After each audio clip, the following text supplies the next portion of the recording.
നമസ്കാരം. സംസ്ഥാന സർക്കാരിൻ്റെ പുതിയ പ്രോഗ്രാമായ ആരോഗ്യം ആനന്ദം എന്ന പദ്ധതിയെപ്പറ്റി കുറച്ച് കാര്യങ്ങൾ നമുക്ക് മനസ്സിലാക്കാം. 30 വയസ്സിന് മുകളിലുള്ള സ്ത്രീകളിലെ ഗർഭാശയ ക്യാൻസറും സ്തനാർബുദവും നേരത്തെ തന്നെ സ്ക്രീൻ ചെയ്ത് തുടക്കത്തിൽ തന്നെ മനസ്സിലാക്കി കാര്യക്ഷമമായ ചികിത്സ ഉറപ്പുവരുത്തുവാൻ വേണ്ടിയുള്ള ഒരു ജനകീയ ക്യാമ്പയിനാണിത്. ഇത് ക്യാൻസർ ദിനമായ ഫെബ്രുവരി 4 മുതൽ വനിതാ ദിനമായ മാർച്ച് 8 വരെ നടത്തുന്ന ഒരു സ്ക്രീനിംഗ് പ്രോഗ്രാമാണ്. ഇതിൻ്റെ സംസ്ഥാനതല ഉദ്ഘാടനം തിരുവനന്തപുരത്ത് വെച്ച് ബഹുമാന്യയായ ആരോഗ്യവകുപ്പ് മന്ത്രി ഫെബ്രുവരി 4 നടത്തുകയുണ്ടായി.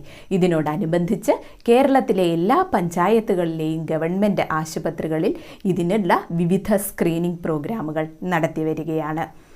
സ്തനങ്ങളിലെ വിവിധ മുഴകൾ, വ്രണങ്ങൾ, കക്ഷത്തിലെ കഴലവീക്കം, നിപ്പിളിൽ നിന്നുമുണ്ടാകുന്ന രക്തം കലർന്ന ഡിസ്ചാർജ്, സ്തനത്തിൻ്റെ നീർവീക്കം, കളർ വ്യത്യാസം, ചൊറിച്ചിൽ ഇങ്ങനെ ഏതെങ്കിലും ശ്രദ്ധയിൽപ്പെടുകയാണെങ്കിൽ അതിൻ്റെ അടുത്ത സ്ക്രീനിംഗ് ആയ മാമോഗ്രാമോ അൾട്രാസൗണ്ട് എന്നിവ ഗവൺമെൻറ് തലത്തിൽ ജില്ലാ ആശുപത്രിയിലും എല്ലാ പ്രാഥമിക ആരോഗ്യ കേന്ദ്രങ്ങളിലും പ്രൈവറ്റ് സ്കാനിംഗ് സെൻ്ററുകളിൽ സൗജന്യമായി നടത്താനുള്ള പദ്ധതികളും നടപ്പാക്കിയിരിക്കുന്നു.